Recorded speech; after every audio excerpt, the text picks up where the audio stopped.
उपराष्ट्रपति चुनाव में क्रॉस वोटिंग से बौखलाए विपक्ष के नेता।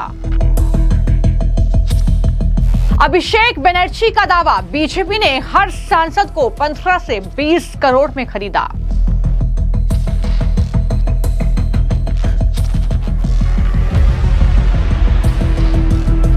बीजेपी का पलटवार, आरोपों का प्रमाण दे अभिषेक बनर्जी। उपराष्ट्रपति चुनाव में विपक्ष के साथ हुए क्रॉस वोटिंग के खेले के बाद अब इंडी गठबंधन में खलबली मची हुई है।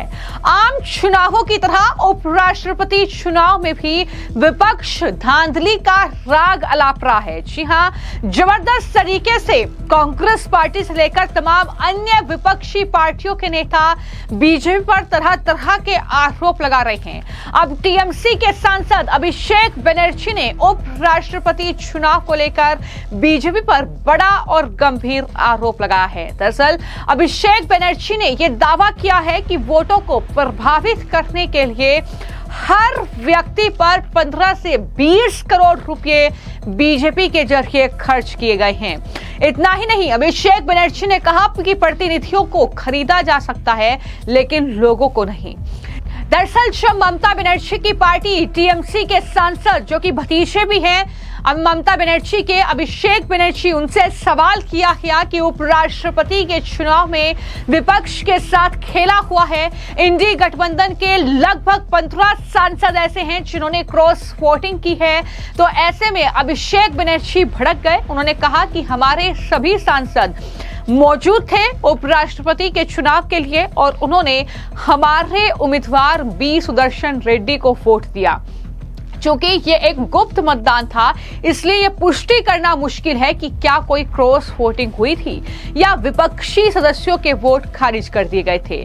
उन्होंने कहा कि कल मैंने कुछ सूत्रों से बात की और पता चला कि वोटों को प्रभावित करने के लिए हर व्यक्ति पर 15 से 20 करोड़ रुपए खर्च किए गए थे। प्रतिनिधियों को खरीदा जा सकता है लेकिन लोगों को नहीं। ये बयान आया है टीएमसी के सांसद अभिषेक बनर्जी का, ममता बनर्जी के भतीजे का, और ये बयान जाहिर तौर पर अब इस मामले को लेकर सियासत काफी ज्यादा गर्मा गई है, काफी चर्चा में है उनका ये बयान, क्योंकि आम चुनाव में लगातार विपक्ष बीजेपी पर आरोप लगाता रहा जनता का वोट खरीदने का, लेकिन अब इस तरीके से वो बौखला गए हैं। वहीं कांग्रेस से लेकर अब टीएमसी के सांसद अभिषेक बनर्जी के इन आरोपों पर बीजेपी के प्रवक्ता शहजाद पूनावाला ने पलटवार किया है और उनकी तरफ से ये कहा गया कि टीएमसी के ये नेपो किड हैं, जब चुनाव हारते हैं तो ऐसा ही बोलते हैं और अब जो वो आरोप लगा रहे हैं अच्छा होगा कि वो इसका प्रमाण दे। यानी सीधे तौर पर वो कह रहे हैं कि अगर ये आरोप आप लगा रहे हैं तो इसका सबूत आप दें।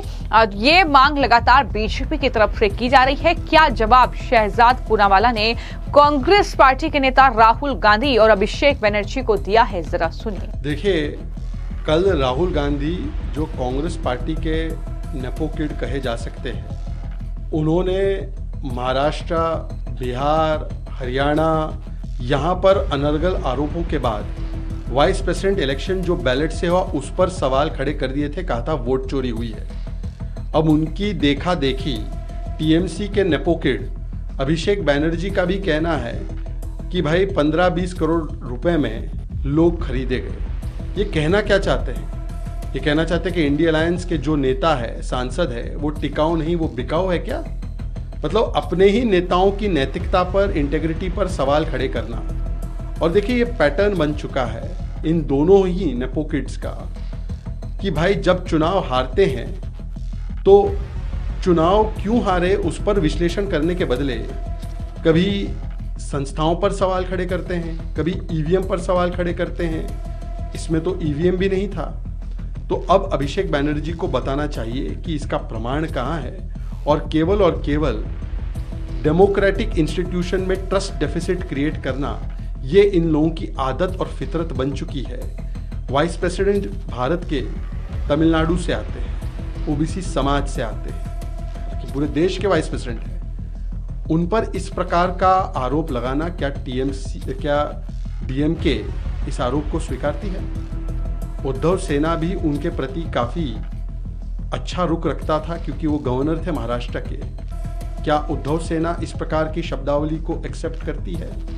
अब उनको बताना चाहिए कि अभिषेक बैनर्जी और राहुल गांधी के जो बेतुके कुतर्क भरे आरोप है उनके प्रति उनका क्या स्टैंड है। तो जैसे ही बीजेपी की तरफ से शहजाद पूनावाला का ये जवाब सामने आता है, उसके बाद कांग्रेस पार्टी के नेता पवन खेड़ा और साथ ही उदित राज भी अभिषेक बनर्जी के समर्थन उनकी बात का करते हैं और कहते हैं कि हो सकता है कि इस तरीके का हथकंडा बीजेपी ने अपनाया हो, इसकी जांच होनी चाहिए। क्या बोल रहे हैं दोनों नेता, वो भी सुनिए। जांच होनी चाहिए, जांच होनी चाहिए। कैसे क्रॉस वोटिंग हुई, कहां से चुराए गए वोट, तो बिल्कुल जांच होनी चाहिए। विदेश नीति है तो इनका इंटेलिजेंस है, ये तो यहीं वोट चोरी में लगे रहते हैं, तो इनकी क्या नज़र है, इनको कुछ पता लगा। और दूसरी बात है कि दो बड़े मुद्दे उभर कर जो नेपाल में आ रहे हैं, एक तो सोशल मीडिया के ऊपर प्रतिबंध लगना, दूसरा भ्रष्टाचार। तो जहाँ तक भ्रष्टाचार की बात है उससे 10 गुना 20 गुना तो इंडिया में, वहाँ से ज़्यादा तो यहाँ भ्रष्टाचार है। चुनाव से लेकर हर स्थान पर है, और लूट है। हजार करोड़ का सीज्ड असेट रिलीज कर दिया जाता है। तो यहाँ तो इस तरह का आंदोलन नहीं हो रहा है।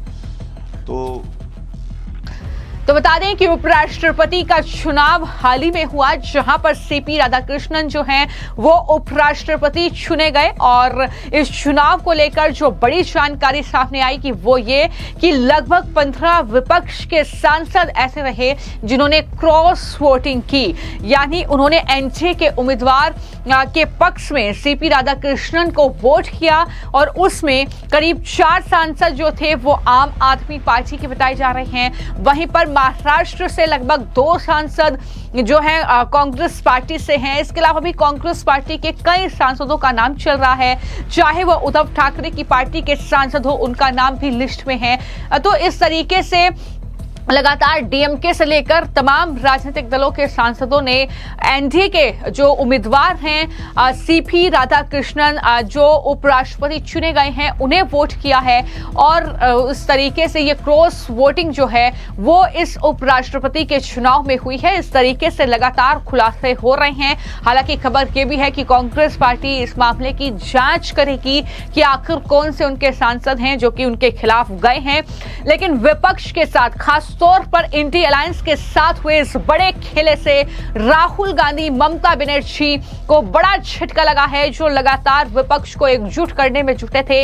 लेकिन इस तरीके से कई सांसदों ने अपने पांव पीछे खींचे और एनडीए के पक्ष में वोट किया, जिससे अब कांग्रेस से लेकर टीएमसी जो है वो सांसदों को खरीदा गया, इस तरीके के आरोप लगाकर कहीं ना कहीं इस मामले से पल्ला झाड़ने की कोशिश कर रही है। फिलहाल आपकी इस मामले को लेकर क्या राय है, हमें कमेंट बॉक्स में जरूर लिखिए। धन्यवाद।